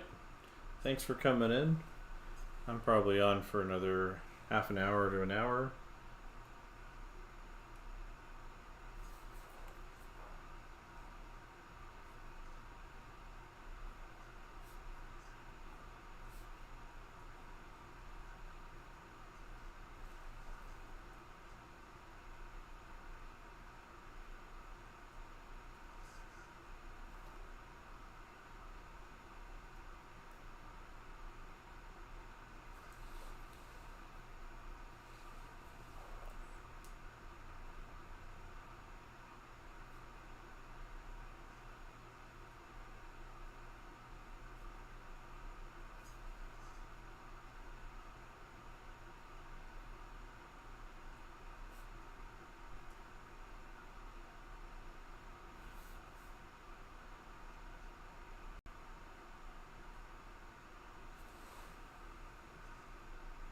Good evening, everybody popping in.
Hello, Arch.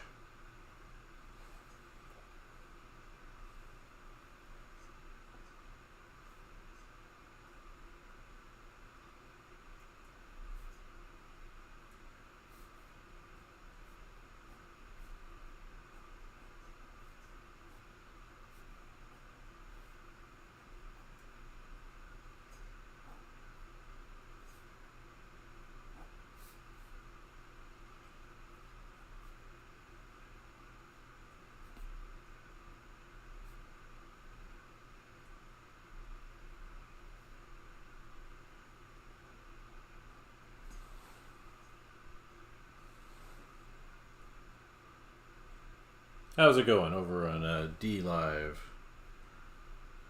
Kind of, I found I used to stream on there a bunch, and then I had to kind of reduce it down because the multi-chat thing and multi-stream thing was kind of difficult. And then I guess OBS made it possible to do multi-streams a while ago. I didn't know about it, and then found out about it. I was like, oh. And then now there's an easy-to-use free multi-chat thing, the tool that I'm using. So I brought back DLive onto my little list of stream sources. So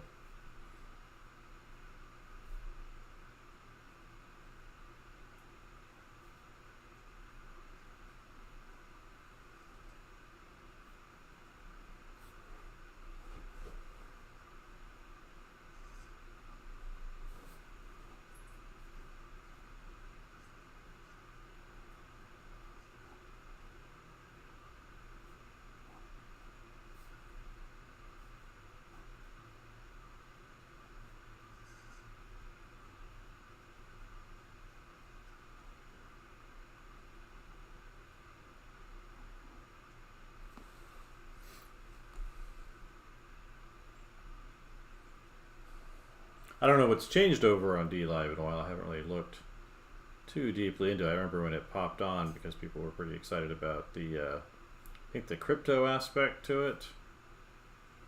But I have looked around, just to see what art streams are going on. It doesn't seem like there's much art stuff. A lot of video games, of course. I think some political commentary.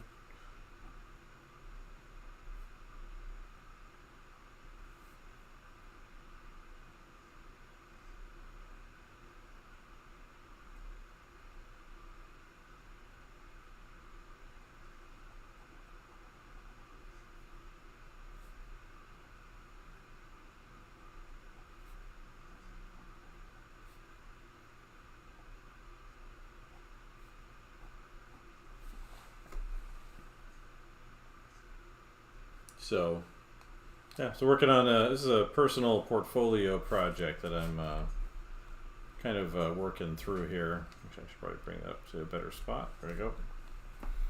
And kind of update my illustration art portfolio.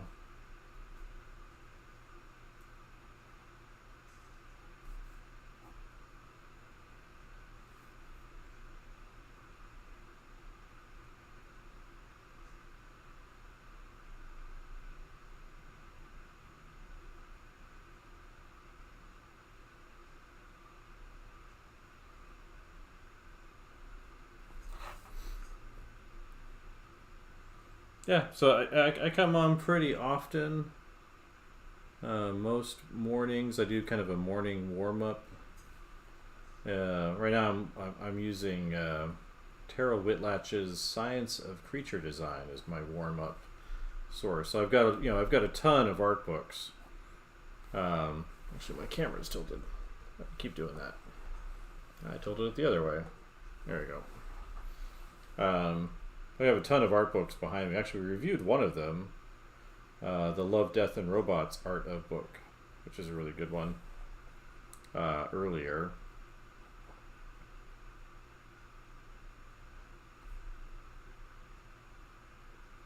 And but anyway, I wanted to start making use of my art books because I've bought a ton of them over the years, and I like to share them with my students and all of that. And but I want to actually use them for something, study them. And I found for me one of the best ways to do that is to kind of read what's on the page, especially if it's instructional or explaining the thought process of the design, for example, if you're looking at the Love, Death, and Robots book. And then draw what's in the book. It doesn't necessarily mean you have to copy every single line precisely.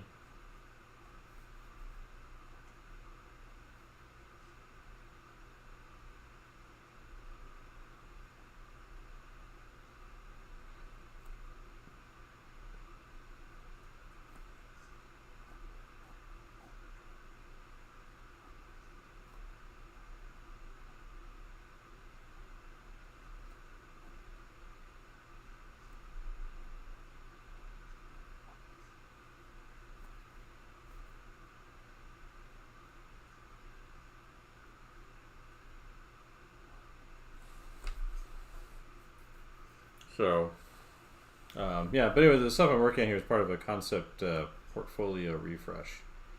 And I've kind of got this world building narrative project that I've been developing over the last, probably 2 years now, actually. If I go back to like some of the original drawings and sketches and things like that.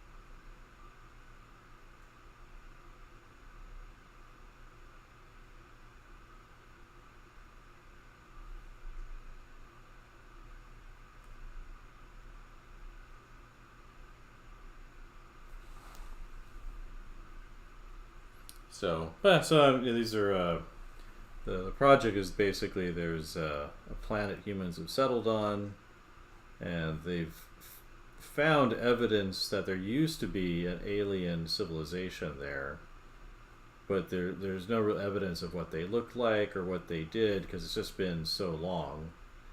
But there are some artifacts, but they're kind of really truly alien. Like you don't know what they're for, what they do, but it's clear that they were made by someone or something for specific purposes, even if you don't know what that is anymore. And so these are some of the. I'm designing some artifacts here tonight to include with the story, kind of a palette of them.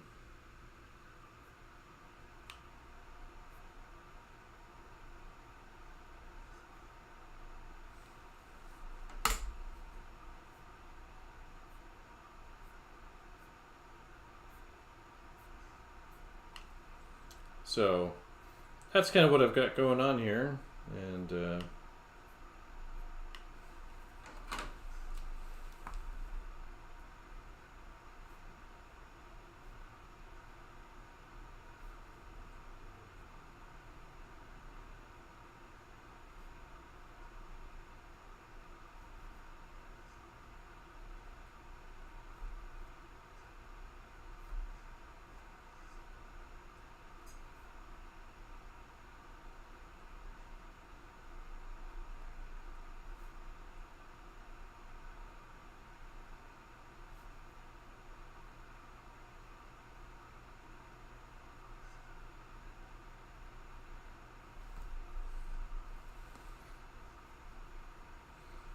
but yeah, it's been an interesting project to develop, and I've got a story I think I want to tell with it.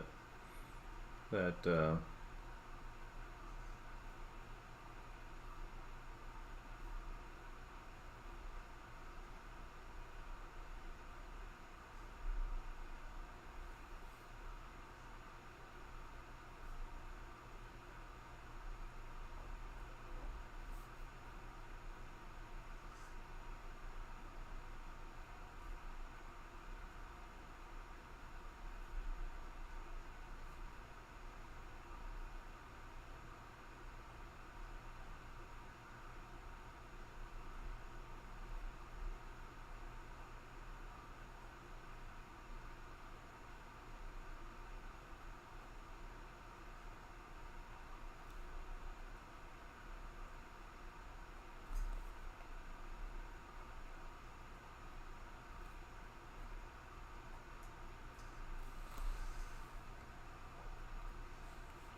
just trying to design some artifacts here that they feel like they really do something, even if whatever that is very unclear.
Good evening, everybody. Pop it in.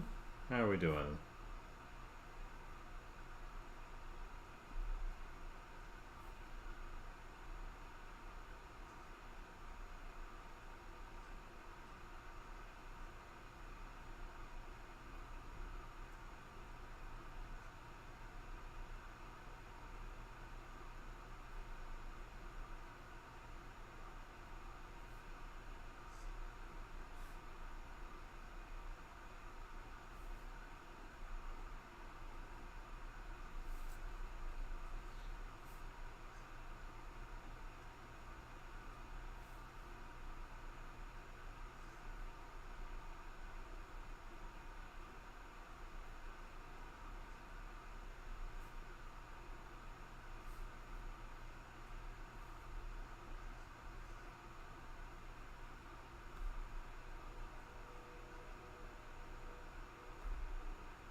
9:20, huh?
Good evening.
Good evening. People popping in and out.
just a few of these left.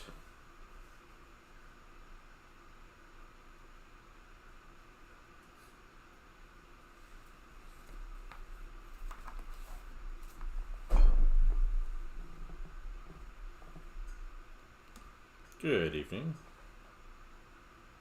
Everybody pop it in and out and in and out.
Good evening.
Good evening, everybody. Popping in. Just about done here for the evening. Filled up a page of artifacts for the Bramble project.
All right, let's put the date on here. Today is the 4th call these artifacts.